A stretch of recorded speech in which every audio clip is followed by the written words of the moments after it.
오늘부터 시작해서 느헤미야 말씀을 한번 같이 나누려고 합니다.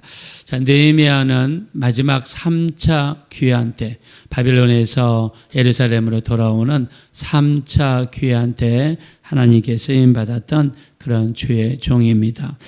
자, 우리가 이 이스라엘 남쪽 유다가 멸망한 것을 살펴보았습니다. 첫째, 느부갓네살 왕이 쳐들어오게 되죠. 여호야김 왕 시대에 쳐들어옵니다. 또 두 번째, 여호야긴 왕 때 두 번째 쳐들어옵니다. 그리고 세 번째, 시드기야 왕 시대에 쳐들어옵니다. 이렇게 남쪽 유다, 예루살렘이 세 번의 침략을 받았습니다. 그리고 쳐들어와서 무너진 기간이 무려 20년 동안 쳐들어왔습니다. 20년 동안 이렇게 침략을 받으면서 남쪽 유다는 완전히 멸망을 당하게 되죠. 자, 1차 침략을 받았을 때 이 왕족들 뿐만 아니라 남쪽 유다에서 능력 있고 똑똑하고 총명한 이런 젊은이들이 1차 침략을 받고 끌려가게 되죠. 자, 이때 끌려갔던 사람들이 다니엘 같은 사람들, 또 사드락과 메삭과 아베느고 같은 사람들이 끌려갔습니다. 자, 2차 침입 때는요, 이 남쪽 유다의 기술자들, 기술이 있고 능력이 있고 뭔가 만들 수 있는 사람들이 있으면 그 사람들을 다 데리고 바벨론으로 끌고 갔습니다. 자, 3차 침입 때는요, 일반 백성들을 끌고 갔습니다. 그리고 예루살렘은 완전히 망해버리고 말았습니다. 나라가 망하는데 걸린 시간은 20년입니다. 그 전에 그 오랫동안 하나님이 지켜주시고 함께 하셨는데 20년 만에 나라가 완전히 쫄딱 망하고 말았습니다. 자, 그리고 포로로 끌려간 지 70년이 되었을 때 70년 만에 바벨론에 끌려갔던 이스라엘 백성들이 예루살렘으로 돌아오게 되죠. 자, 이때 첫 번째 귀환할 때 이 지도자가 누구라고 그랬습니까? 우리가 지금까지 같이 공부했죠. 지도자가 스룹바벨이라는 사람이에요. 스룹바벨이 이스라엘 백성들을 이끌고 예루살렘으로 돌아왔습니다. 자, 두 번째 쓰임 받은 사람이 누굽니까? 에스라라는 이 학사죠. 에스라. 자, 스룹바벨은 1차 귀환에서 사람들 데려오면서 그들의 목표가 있었습니다. 1차 귀환할 때는 자, 예루살렘이 멸망하면서 뭐가 무너졌죠? 성전이 완전히 무너졌죠. 그래서 첫 번째 귀환에서 가장 먼저 해야 될 일이 무엇이었을까요? 성전을 건축하는 일이었겠죠. 그래서 그 성전을 스룹바벨 성전이라고 합니다. 자, 1차 귀환에서 가장 큰 목표는 집을 짓는 것도 아니고 관공서를 짓는 것도 아니고 다른 건물을 짓는 것이 아니라 성전을 건축하는 일을 가장 먼저 실시했습니다. 자, 그래서 우리 신앙생활의 중심에서 우리 삶 속에서 가장 중요한 것은 무엇입니까? 하나님의 전에 가서 예배를 회복하고 하나님과의 관계를 회복하고 기도를 회복하고 말씀을 회복하는 일을 가장 우선시해야 될 줄로 믿습니다. 자, 나라가 망할 때 남쪽 유다가 멸망했는데 나라가 망할 때 왜 멸망했어요? 영적으로 타락하고 하나님께 죄를 짓고 영적으로 깨어있지 못하니까 그들의 나라가 어려움을 겪었습니다. 요즘에요, 우리나라도 지금 심각합니다. 영적으로도 심각합니다. 우리나라가 아마 이대로 가면은 우리 기독교가 정말 힘을 잃을 것 같아요. 옛날에 우리나라 예를 들면 무슨 뭐 영화라든가 드라마라든가 그런데 유튜브에서 가끔씩 보면은요, 이 기독교에 대한 이야기가 많이 나오고 그럽니다. 요즘에 최근에는요, 무슨 일이 있으면 불교하고 연관을 짓기 시작해요. 그래서 저는 이렇게 느낍니다. 우리 기독교의 힘이 좀 약해지지 않았나 이런 생각을 강하게 갖습니다. 우리 새벽 예배도 보세요. 다 나이 드신 어르신들입니다. 천만 사람들이 없어요. 물론 다른 교회에는 또 있는 데도 있겠죠. 근데 전반적으로 보면 없습니다. 우리가 새벽 예배 나와 기도하지 않으면 나라에 대한 기도의 힘이 약해지고 가족에 대한 힘이 약해질 텐데 정말 미래가 이렇게 걱정되는 이런 시기가 아닌가 이런 생각을 합니다. 자, 그래서 스룹바벨은 1차 귀환한 다음에 성전을 건축했어요. 믿음을 세우고 예배를 세우고 기도를 세우고 말씀을 세웠습니다. 자, 우리가 주님 앞에 간 그 순간까지 우리는 자손들의 믿음을 위해 기도해야 되고 자손들을 통해 그 자손들을 통해 우리의 믿음이 계속해서 이어질 수 있도록 우리 수많은 기도를 쌓게 되시기를 예수 이름으로 축원합니다. 기도를 쌓고 우리 쌓아야 됩니다. 주님 앞에 가기 전에 우리 많은 기도를 쌓아야 돼요. 우리 물론 잘 먹고 잘 살고 물질도 필요하겠습니다만 더 중요한 것은 우리 자손들이 믿음으로 충만하게 도와주세요. 영적으로 해이지지 않게 도와주세요. 교회 다니게 도와주시고 우리가 가는 천국에 나중에 꼭 따라올 수 있도록. 여러분, 지옥은 불로서 소금치듯함을 당한다. 주님이 직접 말씀했습니다. 거기는 네 손이 범죄하거든 손 하나를 잘라버려라. 두 손 가지고 지옥 가는 것보다 한 손 가지고 천국 가는 것이 낫다라고 말씀하셨습니다. 거기 가면 안 됩니다. 그래서 우리가 이 땅에서 육체를 입고 있는 동안 정말 우리 자녀들, 우리 자손들 중에 믿지 않는 영혼들이 나서는 안 되고 그들 정말 예수 믿고 우리가 가는 저 천국 백성 하나님의 자녀로 합류해야 될 줄로 믿습니다. 자, 두 번째 이 첫 번째 스룹바벨은요 이렇게 성전을 건축했는데 두 번째 에스라는요 와서 말씀을 정비하고 회개 운동을 일으키기 시작하죠. 말씀을 정비했습니다. 오자마자 하나님의 말씀에 의지해서 먼저 번제와 속죄제를 드립니다. 이 하나님 앞에 드린 제물이 뭐였습니까? 숫송아지가 12마리 그리고 숫염소가 12마리. 제사장이라든가 온 회중이 잘못했을 때 하나님께 드렸던 그 제물 숫송아지를 한 마리가 아니라 12마리를 하나님께 드리면서 하나님과의 관계를 회복하고 말씀으로 돌아가기 위해서 노력했습니다. 그리고 예루살렘에 돌아오니까 제사장들, 레위 사람들, 이스라엘 백성들 중에서 가나안 족속들과 서로 합치고 결혼하고 그들의 풍습을 배운 것을 보았을 때 그 에스라가 대신해서 얼마나 회개합니까?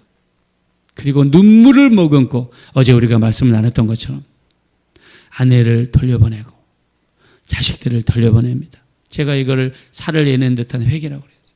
하나님 앞에 회개할 때 이런 아픔이 동반되는 회개. 우리가 회개를 건성건성하고 대충대충 할 것이 아니라 정말 회개를 할 때 내 살을 내는 듯한 내가 사랑하는 아내를 돌려보내야 되고 사랑하는 자식을 돌려보내야 되고 가나안 족속이라는 이유, 이방인이라는 이유, 회개운동이 일어나니까 이런 운동이 일어났어요. 그리고 오늘 우리가 읽었던 느헤미야는 예루살렘에 돌아와서 무너졌던 성벽을 재건하기 시작합니다. 성벽이 없으니까 적들이 쉽게 쳐들어오고 성벽이 없으니까 예루살렘에 사는 수많은 사람들의 재산이 약탈을 당하고 많은 사람들이 함부로 죽는단 말입니다. 그래서 이렇게 해서는 안 되겠다.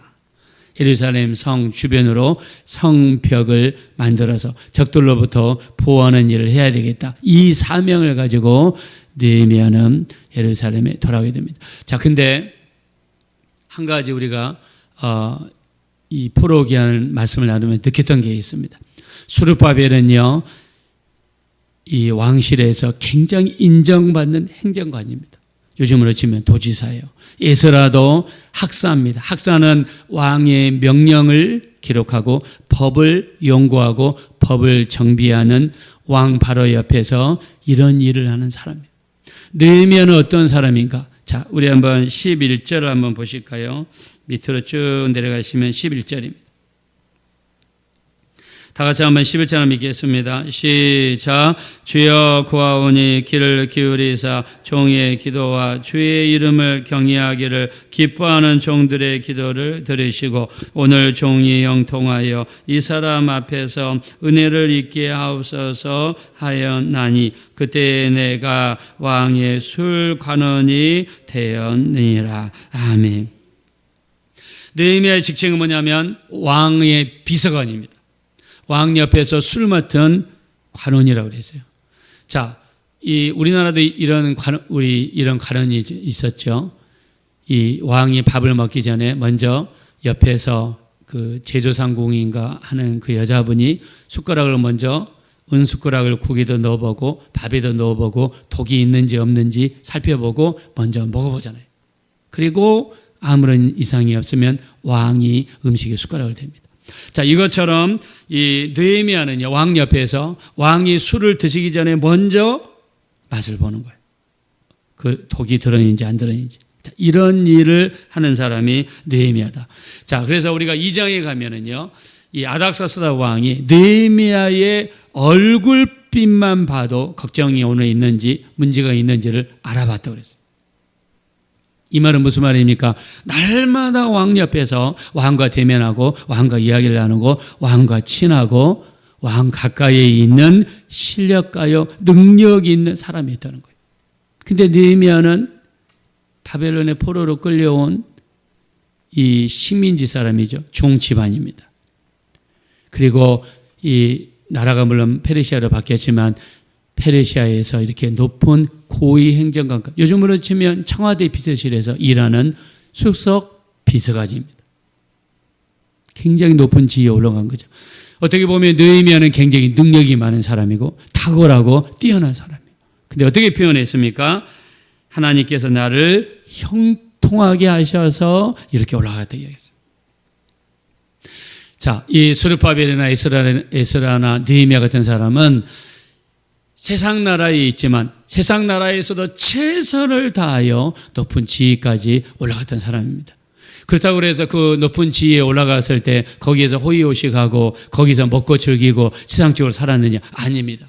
하나님이 그들을 형통하게 하셨을 때 그들에게 주신 그 지위를 이용해서 하나님의 일에 쓰임받고 하나님의 나라를 건설하고 성전을 건축하고 백성들에게 말씀을 양육하고 성벽을 재건하는데 하나님의 일을 위하여 자기에게 주신 권세, 자기에게 주신 지위를 자기만 누리고 자기만 이 땅에서 호의호식한 것이 아니라 하나님의 일을 위하여 쓰임받았던 그런 믿음의 사람들이었습니다. 할렐루야. 우리 자녀들이 이랬으면 좋겠습니다. 우리 자손들이 이랬으면 좋겠습니다. 우리 자녀들 중에서도 저 청와대에 들어가고 대통령실에 들어가고 우리 장관도 되고 또 도지사도 되고 시장도 되고 우리 자손들 중에 잘된 사람들이 많이 나왔으면 좋겠습니다. 이렇게 되시기를 예수 이름으로 축원합니다. 스룹바벨처럼 에스라처럼 느헤미야처럼 세상에서도 영향력 있는 사람들이 되었단 말이에요. 하나님이 형통하게 하시니까 되었습니다. 우리 자손들이 이렇게 됐으면 좋겠습니다. 더 나아가 잘 되면 거기서 끝나면 안 됩니다. 믿음에 충만한 사람이 되어서 자기들에게 주신 그 지위, 자기들에게 주신 그 영향력을 하나님의 나라를 위하여 또 이 땅에서 우리 신앙생활을 위하여 쓰임받는 하나님의 나라를 위해 쓰임받는 영적인 영향력도 넘치는 우리 그런 자손들이 되었으면 좋겠습니다. 아니 스룹바벨이 그 왕실에서 높은 사람이니까 보니까 이 예루살렘에 가서 자기가 왕이 믿을 수 있는 사람을 보내지 않겠습니까? 에스라도 마찬가지고 느헤미야도 마찬가지입니다. 우리가 이 땅에서 정말 최선을 다하면서 살아서 우리 자손들이 세상에서도 영향력이 있고 또 믿음으로 충만해서 이렇게 할 수 있는 우리가 이 세상에서도 이렇게 대통령과 가까우면 일이 이루어지잖아요. 제가 이 한국에 와가지고요 어떤 이야기를 들었는데 이런 이야기를 누가 하시더라고요. 건축을 짓는데 그 지하 주차장을 이렇게 2층, 3층까지 내렸으면 좋겠는데 이 그 구청장이 관계가 안 좋으니까 말을 안 듣는데 허락을 안 하는. 근데 대통령과 이 사람이 가까우니까 한번 가서 좀 도와주시면 안 되겠습니까? 하니까 직통으로 명령이 내려가지고 건축허가가 났다는 거예요. 자, 우리가 세상에서 어떤 이런 영향력이 있으면 금방 일이 이루어지잖아요. 자, 우리 자손들 중에서도 이렇게 세상적인 영향력이 있는 사람들이 정말 하나님의 도우심으로 많이 나와가지고 그 영향력을 가지고 우리나라 기독교를 위해서, 한국 교회를 위해서, 또 영적인 삶을 위해서 이 땅에서 영향력 있는 그런 행사할 수 있는 많은 자손들이 나와서 하나님께 쓰임받고 영광 돌릴 수 있는 스룹바벨처럼 에스라처럼 느헤미야처럼 영향력 있는 자손들이 많이 나오게 되시기를 예수님의 이름으로 축원드립니다. 이 시간 기도하겠습니다. 기도하실 때 하나님 우리 자손들을 축복해 주십시오. 우리 자손들을 축복하셔서 정말 이 땅에서도 영향력이 있는 자손들이 되게 하시고 우리 자손들이 믿음의 사람들이 되게 하시고 하나님의 나라 주의 나라 영적인 영향력을 위해서 쓰임받을 수 있는 스룹바벨 에스라 느헤미야처럼 이 땅에서 세상 영향력뿐만 아니라 영적 영향력이 있는 우리 자손들이 되게 도와주십시오. 우리 합심으로 간절히 기도하겠습니다. 돌아오시고자 아버지 하나님 감사합니다. 주의 이름이 이렇게 영임을 받으십시오. 우리 하나님 스룹바벨처럼 에스라처럼 느헤미야처럼 이들은 세상에서도 영향력 있는 사람들이었습니다. 왕과 관계도 가까웠고 왕의 총리를 입었던 믿음의 사람들이었습니다. 그러나 세상적인 영향력에서 끝나지 아니하고 그들은 우리 하나님의 나라를 위해서도 쓰임받았던 사람들이었습니다. 우리 하나님 우리를 긍휼히 여기시고 불쌍히 여겨 주셔서 하나님의 나라 위해서 쓰임받을 수 있는 우리 자손들이 될 수 있도록 무엇보다 믿음으로 충만하고 우리 자손들이 잘 되게 하시고 성령으로 충만하고 하나님의 나라를 위해 쓰임받는 우리가 되게 도와주시옵소서.